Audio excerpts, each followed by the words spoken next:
I was sitting in a police station at midnight, watching my own mother being led away in handcuffs, screaming that I was an ungrateful daughter who deserved to rot in hell. Blood was still trickling from the scratch on my cheek, where she had tried to slash me with a steak knife just 2 hours earlier. My father was in the next room, his face purple with rage as officers read him his rights for assault and battery against me, his own daughter.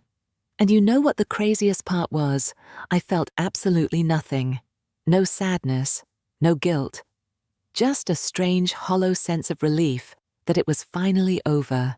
If you're enjoying this story of how I escaped the most toxic relationship of my life, please hit that like button and subscribe for more real-life stories about standing up for yourself. Drop a comment below if you've ever had to cut ties with family members for your own sanity. Your support means everything. Now let me take you back to where this nightmare really began. 6 months earlier, I had just walked out of the biggest meeting of my career. My boss, Patricia, had called me into her corner office with the floor-to-ceiling windows overlooking downtown Pittsburgh, and I had been terrified I was about to be fired. The company had been going through restructuring, and rumors of layoffs had been circulating for weeks. Instead, she had offered me a promotion to senior marketing director with a salary that made my head spin, $180,000 a year. I had stammered my acceptance, shaken her hand with trembling fingers, and somehow managed to walk back to my desk without screaming with joy. I spent the rest of that afternoon in a daze, barely able to focus on the emails flooding my inbox. My colleagues kept stopping by my cubicle to congratulate me. Apparently, Patricia had already sent out the announcement. I was moving to the executive floor. I would have my own office, my own team, my own parking spot in the garage. At 32 years old, I had finally made it. Everything I had worked for since I was 18, putting myself through community college and then state university, working 3 jobs, while carrying a full course load, living on ramen and cheap coffee for years, it had all been worth it. I stopped at a liquor store on the way home and bought a bottle of Veuve Clicquot champagne. Not the really expensive stuff, but nice enough to feel like a celebration. I was planning to call my grandmother Beatrice first. She was the only person in my family who had ever believed in me, who had helped me with tuition money when I was struggling, who had told me I could be anything I wanted, despite what my parents said. Then maybe I would call Dana, my best friend since college, and see if she wanted to come over and help me drink the champagne. What I absolutely did not expect was to pull into the parking garage of my building and see that my apartment door, visible from the hallway through the glass walls of the corridor, was hanging open. My building was one of those modern high-rises with excellent security. You needed a key fob just to get into the lobby, another one for the elevator, and a third for the residential floors. My penthouse unit was supposed to be one of the safest places in the city. I took the elevator up slowly, my heart hammering in my chest, the champagne bottle clutched in my hand like a weapon. I was already reaching for my phone to call 911 when I stepped off on my floor and heard voices coming from inside my apartment. Familiar voices. Voices that made my blood run cold, because I had not heard them in almost 2 years, and I had been perfectly happy keeping it that way. I pushed the door open carefully and found my parents sitting in my living room like they owned the place. The door frame was completely destroyed. They had not picked the lock or somehow gotten a key. They had literally broken down my door with what looked like a crowbar that was now lying on my marble entryway floor. My mother, Marlene, was sprawled on my $15,000 Italian leather sofa, the one I had saved for months to buy with her dirty shoes up on the cushions. She was eating leftover pad thai directly from the takeout container using her fingers, because apparently forks were too much effort. My father, Richard, was standing at my bar cart, and he had already opened a bottle of champagne. Not the one I was holding. The bottle of Dom Perignon 2008 that I had been saving for 5 years, waiting for a moment special enough to justify the $400 I had spent on it.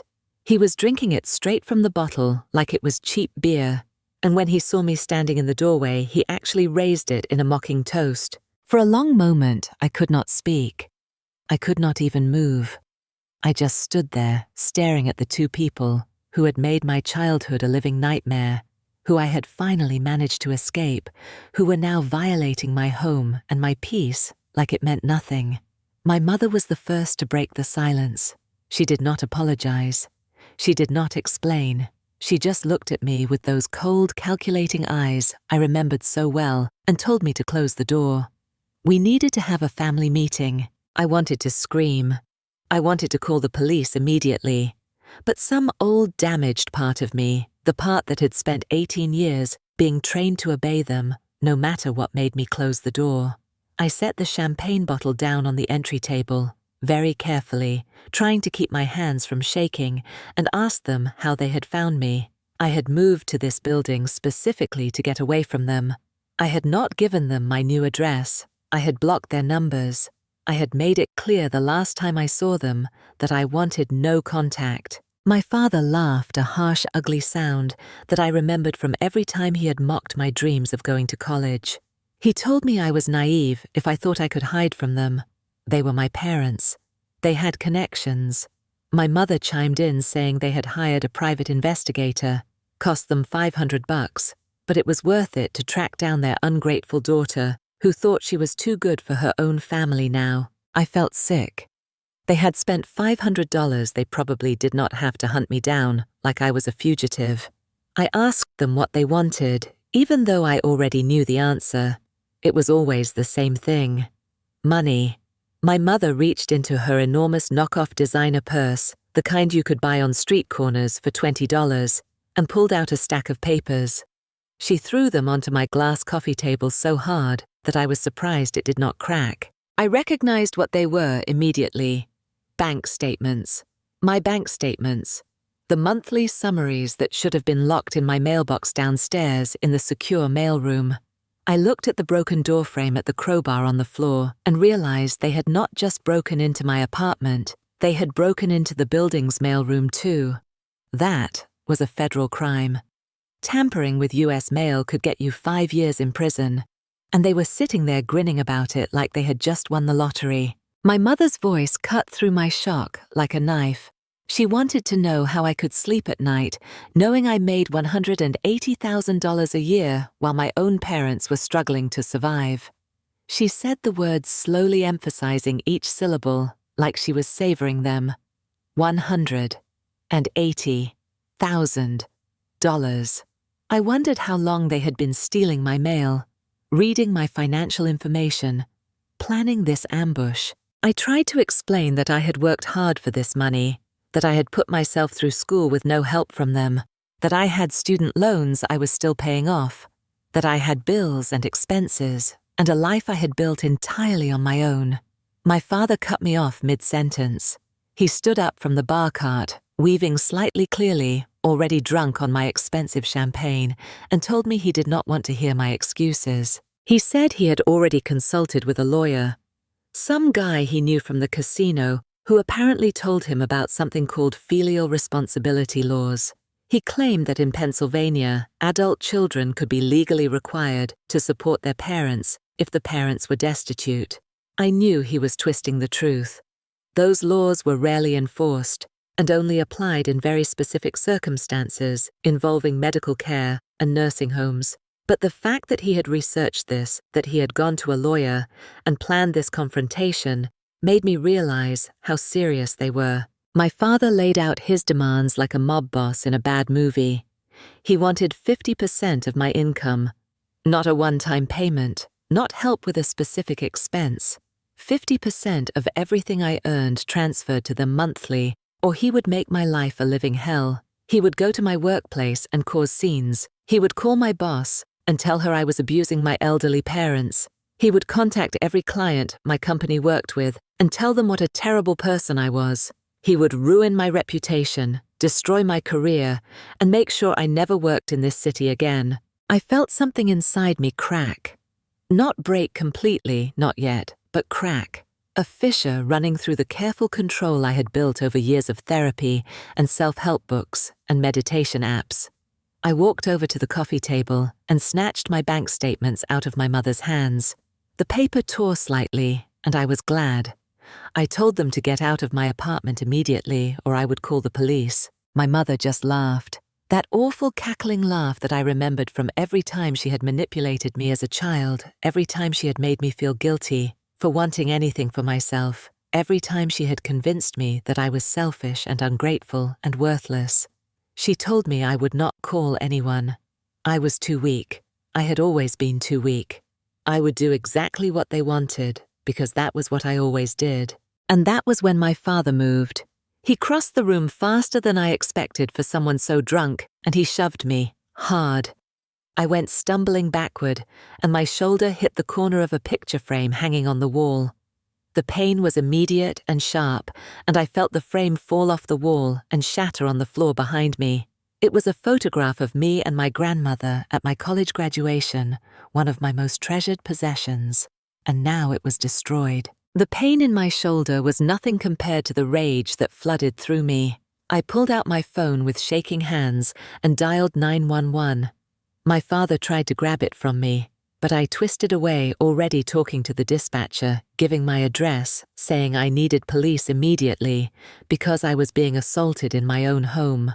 My mother's face went pale, not because she felt guilty, but because she realized I had actually done it. I had called their bluff. They left quickly after that, grabbing the bottle of champagne and some food from my refrigerator on their way out like common thieves. My father turned in the doorway and pointed at me with one thick finger. He told me I would regret this. I had 1 week to come to my senses and start sending them money, or I would be sorry. Then they were gone, leaving my door hanging open, my home violated, and my celebration completely ruined. The police arrived 15 minutes later. I showed them the broken door, the crowbar, the shattered picture frame. I showed them my bank statements and explained that my parents had broken into the mailroom to steal them. The officers were sympathetic, but practical. They said I could file a report, but unless I wanted to press charges against my own parents, there was not much they could do about a domestic dispute. They suggested I get a locksmith immediately, and maybe consider a restraining order if the harassment continued. After they left, I sat on my violated sofa and cried for the first time in years. Not because I was sad, not because I missed my parents or wished things were different. I cried because I was so angry. I did not know what else to do with the emotion. I had worked so hard to escape them, to build a life where I felt safe and successful and proud of myself. And in one evening, they had crashed through all of that like it was nothing. I called a 24-hour locksmith who charged me triple the normal rate for the emergency service. While he was installing a new reinforced door and changing all my locks, I sat at my kitchen counter and did something I should have done years ago. I went online and pulled up my credit report. Dana had been telling me to check it for months, ever since I mentioned that my parents had my social security number and had a history of financial fraud. I had put it off because I did not want to know. I did not want to confront whatever damage they might have already done. What I found made me physically nauseous. There were 3 credit cards in my name that I had never opened. One from a major bank, one from a department store, and one from a gas station chain. All of them were maxed out to their limits. The bank card alone had a balance of $25,000. All of the accounts were severely delinquent, with missed payments going back months. My credit score, which had been in the high 700s just a year ago, had crashed to 512. I sat there staring at my laptop screen, feeling like the world was tilting sideways. This was not just about them wanting money from me now. This was about them having already stolen my identity, ruined my credit, and committed multiple felonies using my personal information. Every single charge on those cards was fraudulent, and every single one of them was destroying my financial future. I barely slept that night. I lay in bed listening to the sounds of the city outside my window, my new locks gleaming in the darkness, and thought about my childhood. I thought about all the times my mother had told me I owed her everything because she had given birth to me. All the times my father had said I was selfish for wanting to go to college instead of staying home to take care of them. All the times they had made me feel guilty for having dreams and ambitions and a desire for a life that did not revolve around their addictions. Because that was the real issue. My parents were not poor because of bad luck or economic hardship. They were poor because they were gambling addicts who had spent every penny they ever earned at casinos and racetracks. My father had lost 3 different jobs because he kept missing work to go gamble. My mother had been caught embezzling from her employer to fund her addiction. They had declared bankruptcy twice. They had been evicted from multiple apartments, and through it all, they had blamed everyone but themselves. The next morning, I went to work early. I needed to prove to Patricia and to myself that I could handle this promotion, despite the chaos in my personal life. I had my presentation with the major client in 2 days, and I was determined to make it perfect. I spent hours in the conference room, rehearsing, adjusting slides, practicing my delivery. My colleague Jennifer stopped by around 10 to ask if I was okay. Apparently, I looked exhausted. I lied and said I was just excited about the new position and could not sleep. The presentation was scheduled for 2 in the afternoon. By 1:30, I was set up in our largest conference room, the one with the impressive glass walls that overlooked the city skyline. The client team started arriving at 1:45. 12 executives from a national restaurant chain that represented a potential $7 million annual contract. This was the biggest pitch of my career. I was standing at the front of the room, my laser pointer in hand, about to start my opening remarks, when I heard shouting from the lobby. At first I thought it was just some confusion with the receptionist, maybe someone lost or arguing about a parking validation. But then I heard my name, my full name, Jessica Marie Hale, being screamed at the top of someone's lungs. Through the glass walls of the conference room, I could see directly into our lobby, and there were my parents. My mother was wearing a stained sweatshirt and holding a handmade poster board sign. My father was yelling at our receptionist, a sweet young woman named Amy, who looked absolutely terrified.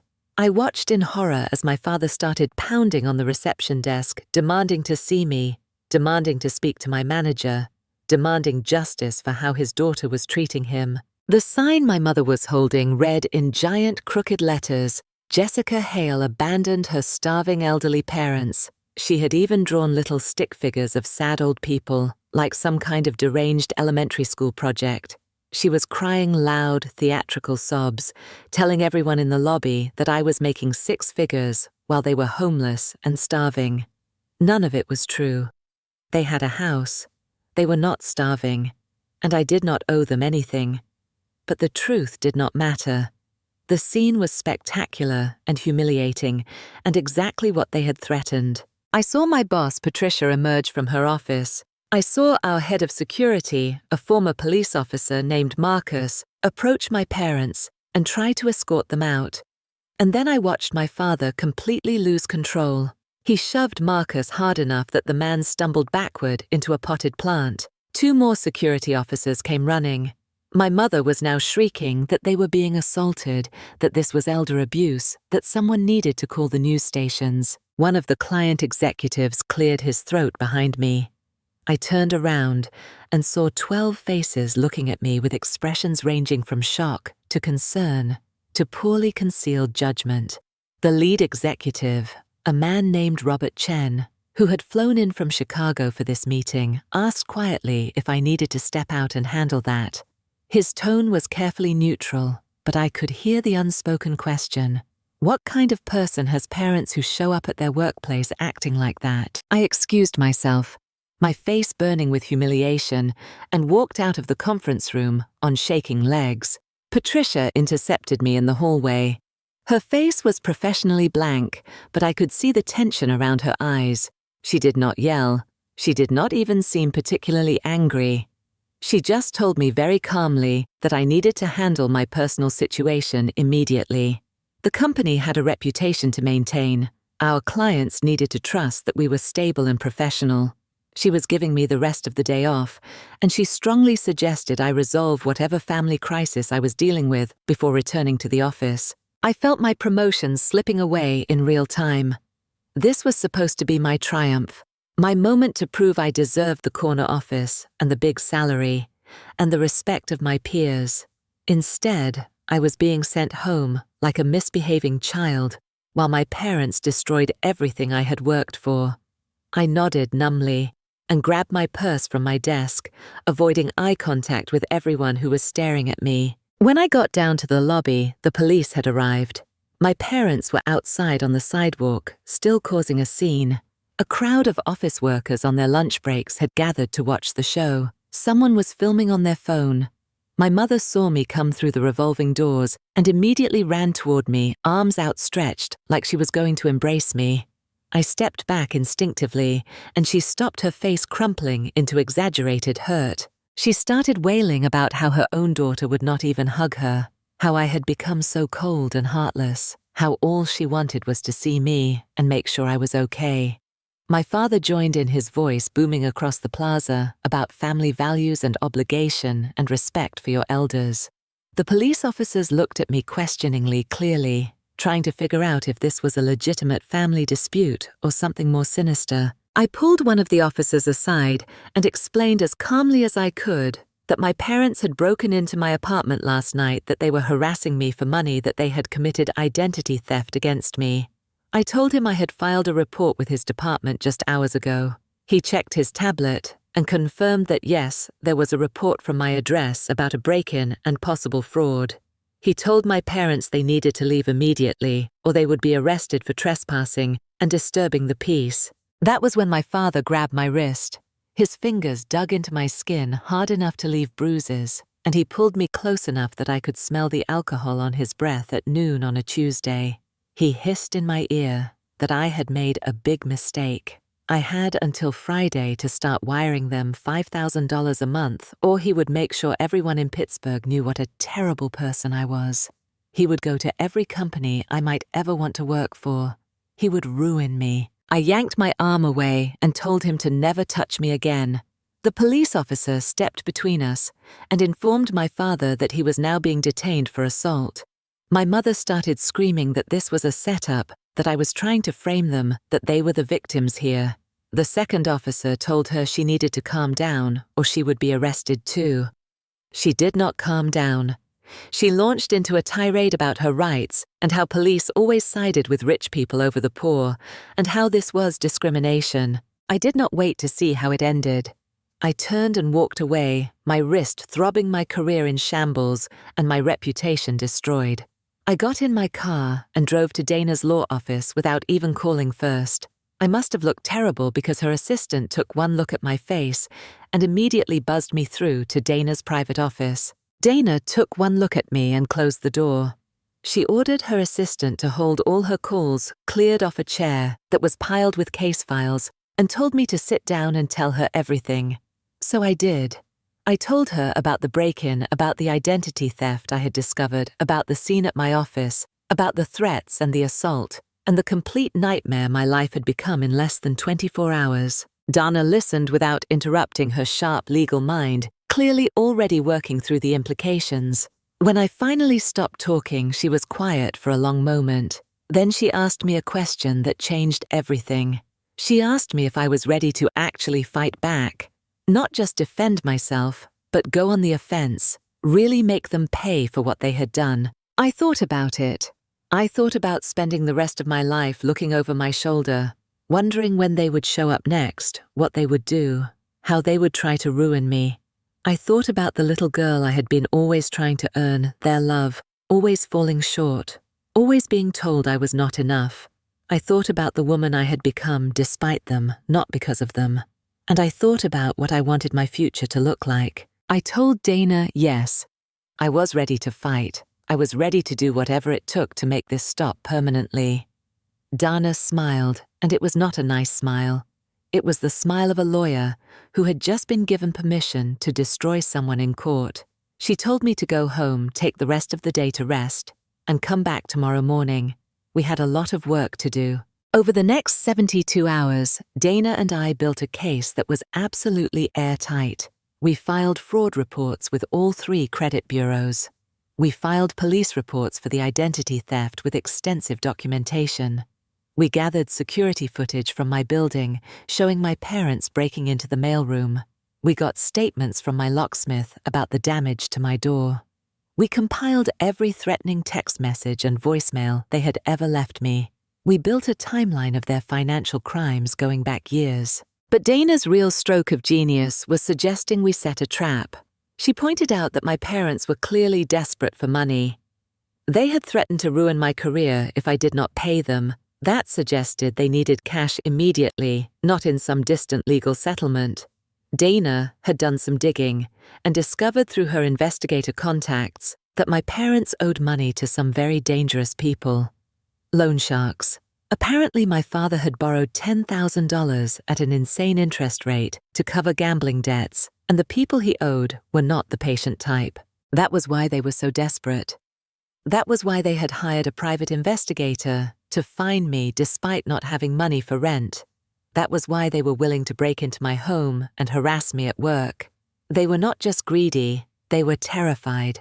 And terrified people make mistakes. Dana suggested I call them and offer to meet. Tell them I was scared after what happened at work. Tell them I was willing to discuss some kind of financial arrangement. Get them to come to a public place where we could record everything they said. Get them to incriminate themselves so thoroughly that there would be no way out. I was hesitant at first. The idea of voluntarily being in the same room with them made me feel sick. But Dana pointed out that this was the only way to end it permanently. We needed evidence of their extortion attempts. We needed them on record admitting to the identity theft. We needed them to threaten me again so we could show a pattern of harassment. Otherwise, they would just keep coming back forever. I called my mother's number from a burner phone Dana provided. She answered on the first ring, her voice immediately suspicious. I put on my best frightened daughter voice and told her I was sorry about what happened at my work. I said I had been thinking about what they said, and maybe they were right. Maybe I did owe them something. Maybe we could work out an arrangement. The change in her tone was instantaneous and disgusting. Suddenly she was all sweetness and light. "Oh, honey," she said, "I knew you would come to your senses. I knew you were a good girl deep down. Your father and I have been so worried about you. We just want what's best for you. When could we meet to talk about this?" I suggested dinner. Somewhere nice. My treat. I named a steakhouse in the business district, the kind of place with white tablecloths and attentive service, and most importantly, excellent security cameras covering every table. My mother readily agreed. She even suggested a time. Friday night at 7. That gave us 2 days to prepare. Dana spent those 2 days coaching me. We practiced what I would say, how I would react, how to get them to confess without being obvious about it. She got me a tiny recording device that looked like a decorative pin on my jacket. She contacted a friend in the police department and arranged for officers to be nearby, ready to respond within minutes if things went wrong. She even helped me write out a fake contract, something that looked official but was completely unenforceable, just to see how far my parents would go. Friday arrived faster than I wanted it to. I spent the whole day at work trying to salvage my reputation. Patricia had rescheduled the client presentation, and I had spent hours on damage control calls, explaining that I was dealing with a family emergency and assuring everyone that it was under control. Some people were understanding. Others were clearly skeptical. I could feel my dream promotion hanging by a thread. That evening, I arrived at the restaurant early and asked for the table Dana had specifically chosen. It was in the main dining room with a clear view of the entrance and multiple security cameras covering it from different angles. The lighting was good. The acoustics were good. Everything was perfect for what we needed to accomplish. I ordered a glass of wine I had no intention of drinking and waited. My parents arrived 15 minutes late, making an entrance like they were celebrities. My mother was wearing what looked like a formal dress from a thrift store, slightly too tight and slightly too much. My father was in a suit that did not fit properly, the pants too short, and the jacket pulling at the shoulders. They looked like people trying very hard to appear respectable and failing. The hostess led them to my table, and my mother actually air-kissed both my cheeks, like we were the closest family in the world. They sat down and immediately started ordering. Not just entrees, but appetizers and expensive wine and extra sides. My father ordered a 32-ounce porterhouse steak, the most expensive item on the menu. My mother got lobster and crab cakes and a Caesar salad and French onion soup. They ordered like people who had not eaten in weeks, even though I knew for a fact they were not starving. While we waited for the food, my mother pulled out a piece of paper from her purse. It was the contract they wanted me to sign. It was handwritten on notebook paper in my father's barely legible scrawl. I unfolded it and read through the demands. They wanted 60% of my gross income paid to them monthly. They wanted access to my bank accounts to verify I was not hiding money. They wanted me to add them as authorized users on my credit cards. They wanted me to buy them a new car. They wanted me to pay off their debts. They wanted complete financial control over my life. I looked up at them and asked if they were serious. My father nodded solemnly and said this was only fair. They had raised me. They had sacrificed for me. They had given me life. I owed them everything. My mother chimed in saying that in many cultures, children took care of their parents. It was the natural order of things. They were not asking for charity. They were asking for what was rightfully theirs. I took a deep breath and asked the question Dana had coached me on. I asked them directly how they had gotten my financial information, how they knew exactly how much I made, how they had accessed my bank statements. There was a brief pause. My parents exchanged a glance, then my mother shrugged and said they had their ways. I pressed harder. Did those ways include breaking into my mailbox? Did those ways include opening credit cards in my name? My father waved his hand dismissively and told me not to be dramatic. He said they had not broken into anything.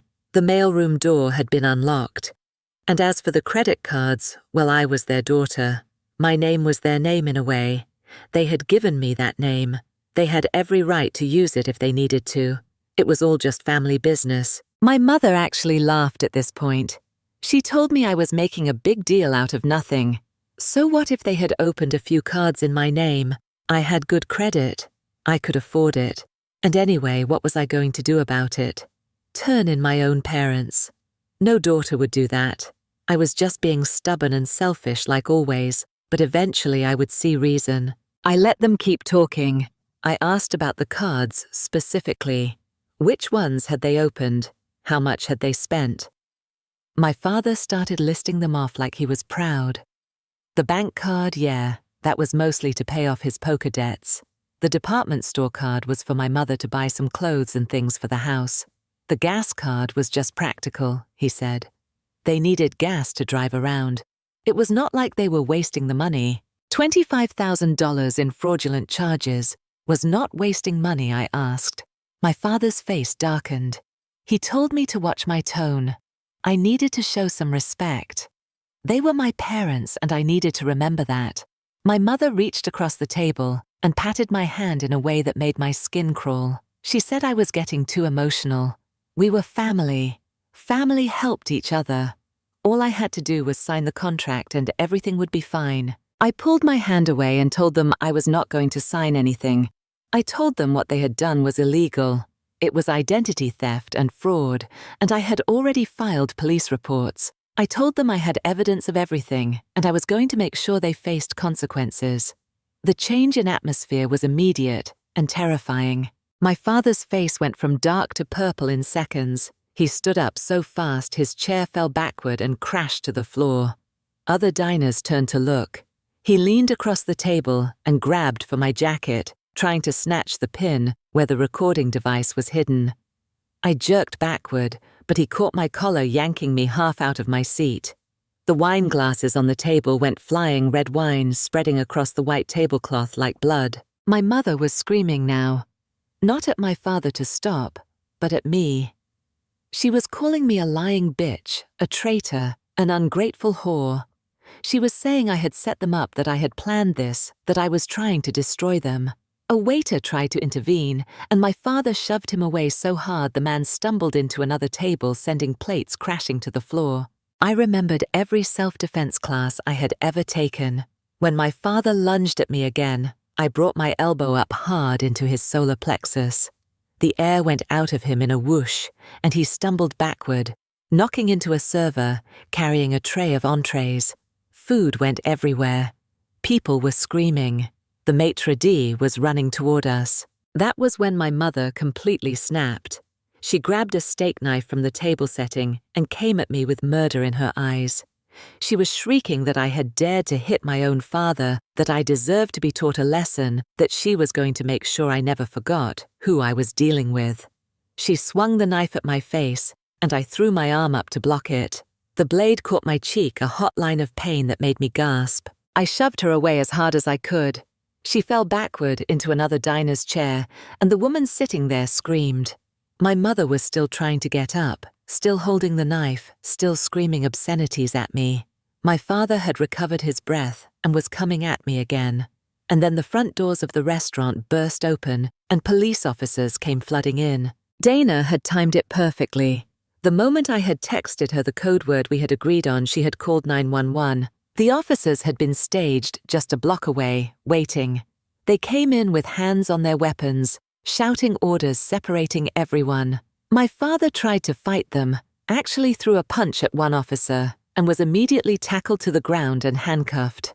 My mother was still shrieking about being the victim, even as an officer gently removed the knife from her hand and cuffed her too. I stood there with blood running down my face, my hands shaking, surrounded by chaos and broken dishes and traumatized diners, and watched as my parents were arrested.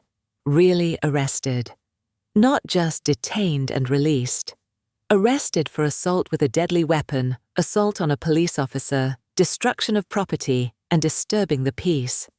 The restaurant manager was already telling officers he wanted to press charges for the damage.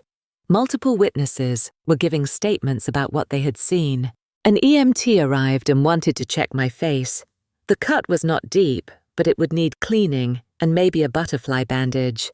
I let her work while I watched through the restaurant windows as my parents were loaded into separate police cars.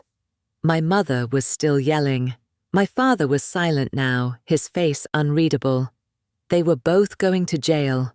Really actually going to jail. And I had made it happen.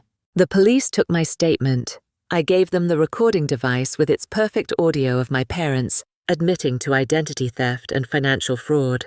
I gave them the fake contract showing their extortion demands. I gave them the names of witnesses and my lawyer's contact information. I gave them everything they needed to build an ironclad case. Dana arrived 20 minutes later and found me sitting in the restaurant office with an ice pack on my face, still shaking from adrenaline. She sat down next to me and asked if I was okay. I told her honestly that I did not know. I had just had my own parents arrested. I had set a trap, and they had walked right into it, and now they were going to prison. Part of me felt vindicated. Part of me felt sick. Part of me felt nothing at all. Dana told me that what I was feeling was normal, that it was okay to have complicated emotions about this. But she also told me that what I had done was necessary. My parents had been terrorizing me for years. They had committed serious crimes.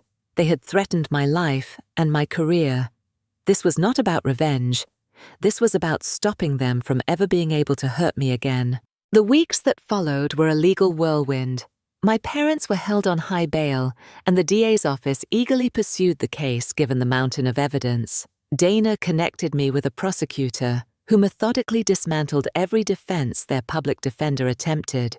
The recorded confession, credit card statements, security footage, and witness testimonies left no room for doubt. 3 weeks after the arrest, Dana called me to her office. Inside, I found my grandmother Beatrice waiting. She had been following the case closely and had made 2 crucial decisions. First, she would testify against her own son, revealing decades of gambling addiction and the truth that she, not my parents, had funded my entire education. Second, she was evicting them from the house she owned, the one they had lived in rent-free for 15 years. When I asked if she was certain, she said with tears in her eyes that she had enabled him too long. She could no longer support a man who would steal from and attack his own daughter. At the preliminary hearing, my parents looked diminished in their orange jumpsuits. Their lawyer painted them as desperate victims of addiction, even suggesting I had entrapped them. The prosecutor systematically destroyed this narrative with overwhelming evidence. Then my grandmother took the stand and testified to everything, including the immediate eviction. My father's face turned crimson. He stood and called his own mother senile, called me a manipulative liar, and claimed this was all a conspiracy. The judge, an older woman, who had clearly seen every type of family dysfunction, let him rant for 30 seconds before cutting him off. She bound them over for trial on all charges and revoked bail. My mother had to be physically restrained by bailiffs. My father just stared at me with pure hatred, but he was the one in handcuffs going back to jail. 2 months later, they accepted a plea deal. 3 years, suspended prison sentence, 300 hours of community service, mandatory addiction counseling, and $25,000 in restitution.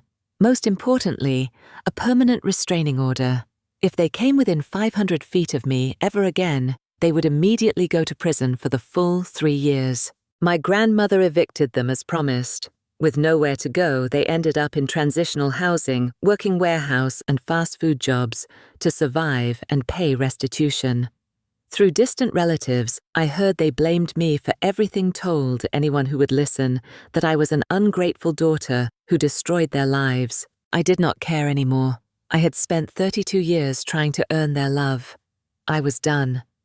Some people are incapable of love, incapable of change, incapable of seeing others as anything but resources to exploit. My parents were those people, and I was finally free. 3 months later, I stood on my new apartment balcony. Better building, better security. My credit was recovering. My job was secure. Patricia had been incredibly supportive, and I had even landed that major contract. Therapy was helping me process the complicated emotions, the mix of guilt and triumph that came with having your own parents arrested. My phone buzzed, unknown number. The text was predictable. Please, Jessica, please send money. Your father and I have nowhere to go. We are hungry. We are cold. You cannot just abandon your own parents. This is elder abuse. Please, we are begging you. I stared at the message, feeling that familiar guilt trying to take hold. The old programming. Good daughters take care of their parents no matter what. Family is everything. You are being cruel and heartless. But then I heard a different voice. A stronger voice. I deserve to be safe. Love without respect is not love. Choosing myself was not selfish. It was survival. I looked at that manipulation one last time and made my choice. I pressed block. No response. No explanation. No justification. Just blocked the number and deleted the message. Then I walked inside where Dana and my grandmother were waiting. We were having dinner, the three of us. Real family. People who actually cared about me, who had stood by me, who had helped me become who I was meant to be. We raised our glasses. My grandmother proposed the toast. To freedom, to boundaries, to choosing the family we deserve, to knowing our worth, to loving ourselves enough to walk away from people who hurt us. I drank to all of it, and for the first time in my life I felt truly free. Blood is something we are born with, but family is something we choose. And that day I chose myself. Have you ever had to cut ties with toxic family members to save yourself? Have you ever felt guilty for putting your own well-being first? Drop your story in the comments below. And if this resonated with you, please hit that like button and subscribe for more true stories about breaking free from toxic relationships. Your story matters. Your freedom matters. You are not alone.